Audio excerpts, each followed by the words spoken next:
Salut les top mondeurs. Alors aujourd'hui on va voir un top qui va nous montrer qu'il faut vraiment tout pour faire un monde. Pour les plus sensibles, il y a quelques sujets qui vont être assez trash, donc c'est le moment ou jamais de stopper cette vidéo. Et pour les autres, vous allez voir que concernant les attirances sexuelles, on est loin, voire très loin de tout connaître au niveau des fantasmes humains, et que des fois ça dépasse l'imagination.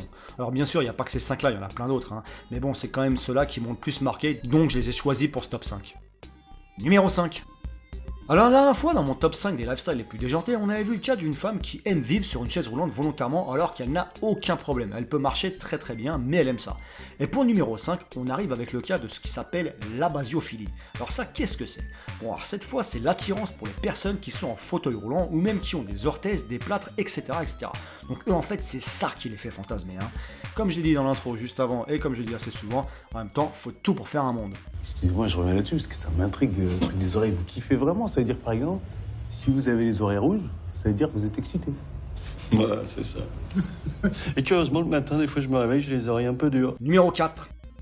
Alors attention, je préviens avant, ce n'est pas du tout ce que vous allez penser entendre et surtout ce n'est pas du tout la même chose et ça n'a rien à voir. La pédiophilie avec un i entre le D et le O. Et ça c'est le fait d'être attiré sexuellement par les jouets comme les Barbie, les Bioman, etc., etc. Donc en gros tout ce qui est joué en forme de poupée, mais aussi tout ce qui est joué zoomorphe ou anthropomorphe. Donc eux, si tu les mets devant un jouet, ils vont pas faire tout ce que les gens font en général avec un jouet. Mais bon, vous inquiétez pas, je vais pas rentrer dans les détails, je vais juste vous laisser jouer avec votre imagination. Numéro 3. La pnigophilie. Bon alors pour ça, c'est limite du sado en force. Donc c'est quoi la pnigophilie? C'est le fait d'être attiré par des personnes qui s'étouffent. Ça veut dire deux choses ça. 1. Si un jour ta meuf ou ton mec prend un peu trop de plaisir en t'étouffant, ça voudra simplement dire qu'il y a de fortes chances qu'il ou elle soit pnigophile. Et de 2. Si un jour tu t'étouffes devant ton pote parce que je sais pas, par exemple t'as bouffé une cuillère de chocolat en poudre qui est mal passée et que ton pote lui ne bouge pas mais au contraire commence à avoir les yeux qui brillent d'excitation, tu sauras alors qu'il était en fait pnigophile. On sait jamais, ça peut te servir. Numéro 2. La voraphilie. Alors ça c'est pas mal gore. C'est quand tu fantasmes à l'idée d'être avalé vivant ou à l'inverse d'avaler une personne vivante. Mais bon, dans les deux cas, petite touche de douceur, le tout en entier et sans être baissé. Ah bah oui, se faire bouffer je veux bien, mais avoir mal non. Alors c'est beaucoup plus commun chez les hommes que chez les femmes, même s'il y en a. Et c'est souvent le fantasme d'être avalé par une femme géante. Bon moi ça risque pas de m'arriver vu que les seules images que j'ai dans ma tête sur le fait de se faire avaler par un géant viennent du manga Shingeki no Kyojin, en français l'attaque des titans.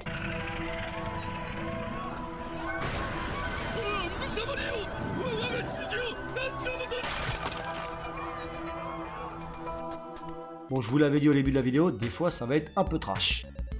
Numéro 1.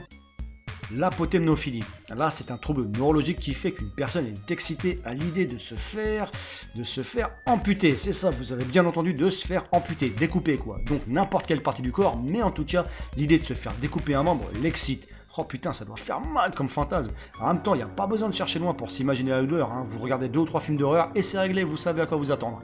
Mais faut quand même savoir que les gars qui ont ça le vivent assez mal quand même. Voilà, c'est fini pour ce top 5 des attirances sexuelles peu communes. En ce qui me concerne, je suis très... non, je vous le dirai pas. Bon, en tout cas, si vous avez aimé cette vidéo, n'oubliez pas de vous abonner et surtout de la partager sur vos Facebook, Twitter, Instagram et tout ce que vous voulez, car c'est très important pour faire progresser la chaîne. Ciao!